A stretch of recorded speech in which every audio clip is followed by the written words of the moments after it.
We are standing in the scene of the tragedy, in the place where 4 lovely girls were sitting, building their dreams and their hopes. And in a second, these dreams were killed.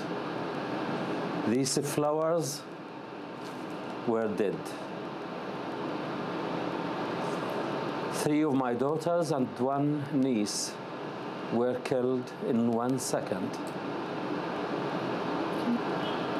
On the 16th of January, at 4:45 p.m., just a few seconds,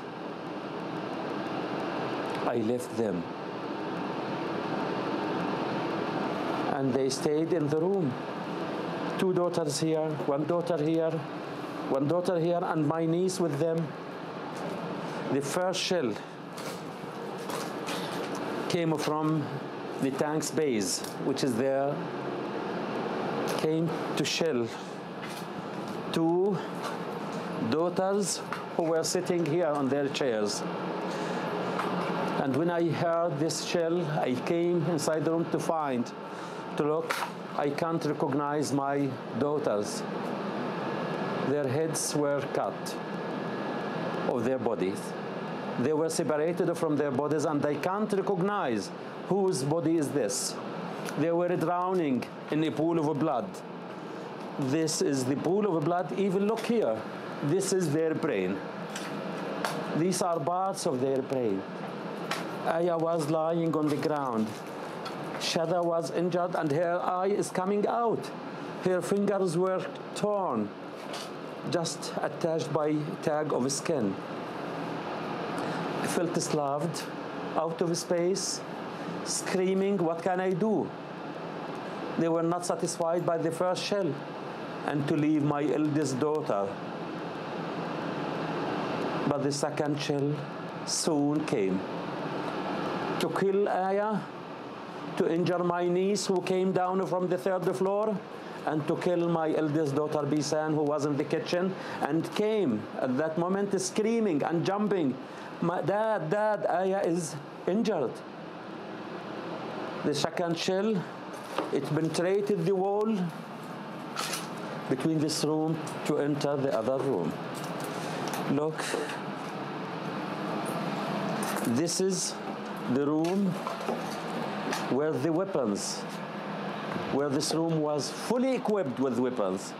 These are the weapons which were in this room. These are the weapons. These are the weapons. The books and their clothes. These were Bisan's handouts. Here you see, these are her handouts for the courses that she studies, which is stained with her blood. It's mixed with her blood. These are the books, these are the weapons that I equipped my daughters with education, with knowledge, with the dreams, with hopes, with loves. I am a gynecologist who practiced most of my time in Israel. I was trained in Israel, and I devoted my life and my work for the benefit of humanity and well-being, to serve patients, not as someone else that you are delivering or helping to. I am dealing with patients and a human being. We treat patients equally, with respect, with dignity, with privacy. Politicians and leaders should learn from doctors these values and these norms, and to adopt them. This invasion, from the beginning, I said, it's useless. It's futile. No one is winning. The innocent civilians, the Gazans civilians, paid the price of this invasion. No one else. Military ways proved its failure. We should look for other ways to give each other its rights. We don't want to speak about peace. Peace is, you know, this word lost its meaning. We should find something else. Respect, equality, justice, and partnership. That's what we should look for. You have been watching Izzeldin Abuelaish, or listening to Dr. Abuelaish, the Palestinian doctor who lost 3 daughters and a niece on January 16, 2009. Bassam, 21, Mayar, 15, Aya, 14, Noor was 17, his niece. On this day, 2 years later, describe what was the Israeli government's response to your children's killing? You are well known throughout Israel, a Palestinian doctor who works in Israel. You were updating people on the siege almost every day on television.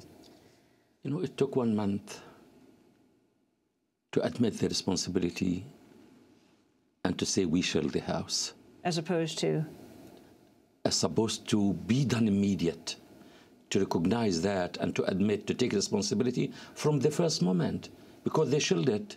It's not after 1 month, it's the first day. What did they say had happened? They tried to justify. We don't need to justify. It's better. We are a human being, and it's a human to err. But a mistake is a mistake if we didn't learn from it, not to repeat those mistakes. They started to justify, to say there were snipers the first day. The second scenario, there were militants. The third day, there were firing. And the fourth scenario, that they took shrapnels from my niece's wound, and it was coming from Qassam rockets. Why? Please. That's what they said. Yes. But it wasn't true. Of course. Of course. And it took 1 month to investigate it. Doesn't need investigation for 1 month. It has been shelled 16th, and it's known who shelled it. Please, we made a mistake, we did it, and we are ready for responsibility. This is the easiest way to have the moral courage to admit responsibility. It will help all to move forward, not to deny. Tell us about your daughters. Bassam, 21. Bisan, I see her in front of me now, with her smile, with her potential, with her love, with her humanity. She was supposed to get her BA a few months later. She was the mother, the sister, the friend, the good person to everyone after I lost my wife. She's the one who encouraged me to go and to resume my work. She took responsibility. Bisan, the wise person, she doesn't speak much, she listens. But when she speaks, she says wisdoms. She said, I learned the academic exams are nothing. It's the life exams we face in life. She said everything starts small, then becomes big. Everything starts in one place, then goes in different directions.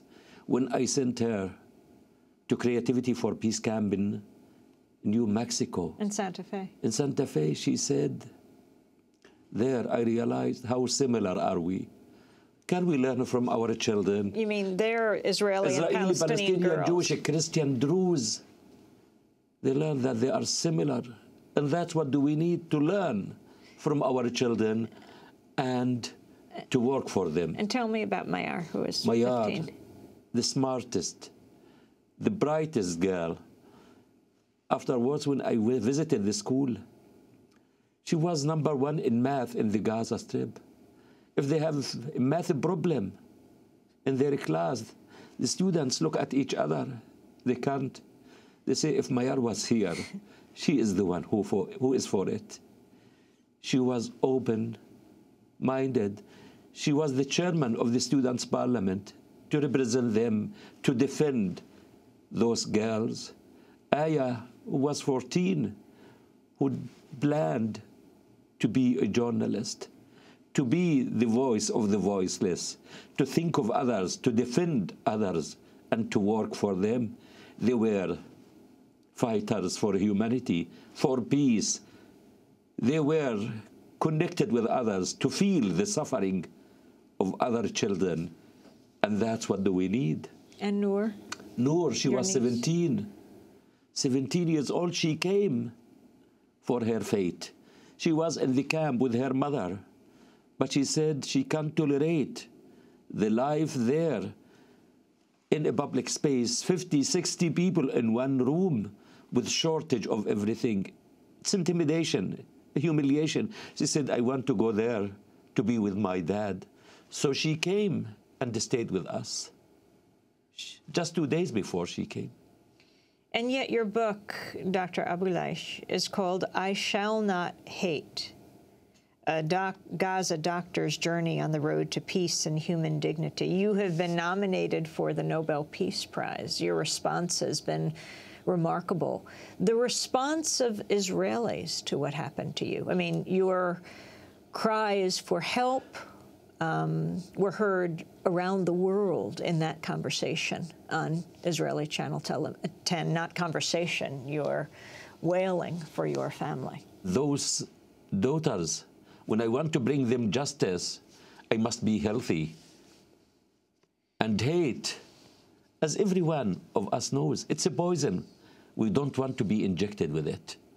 If you want to achieve a noble goal and cause, you must be healthy mentally, spiritually, and physically to defend your goals.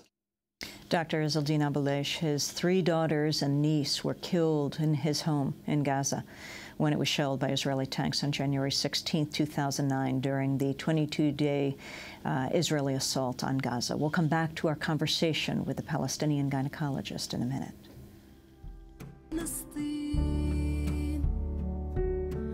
Sarah by Rimbana, here on Democracy Now!, democracynow.org, The War and Peace Report. I'm Amy Goodman. As we return to my interview with the Palestinian doctor, Dr. Izzeldin Abuelaish. You have sued the Israeli government. Your statute of limitations is out on January 16th, so you have just sued. What are you demanding? Because they didn't leave any alternative for me. Within 2 years, I was used every possible peaceful way with Israeli ministers, Knesset members. Please, we need the truth. And to bring those daughters justice, apology, responsibility, and the consequences of that. That's what do we want. It will be a new opportunity, a window of opportunity for both nations, for the leadership to speak about the truth and to have the moral courage to move forward, not to deny. We need to take responsibility. So I asked for that, and I told human life can't be valued by money, and it's time to give, not to take. Any compensation that comes, it will go for a foundation that I established, Daughters for Life, for health and education, for girls and women in the Middle East, including Israel. It's time for women to take the lead and to practice their full potential and their role. That's what I am determined. I want to see the plans of my daughters fulfilled by other girls. More than 1,400 Palestinians died in the Israeli siege of Gaza. Talk about what happened during that time.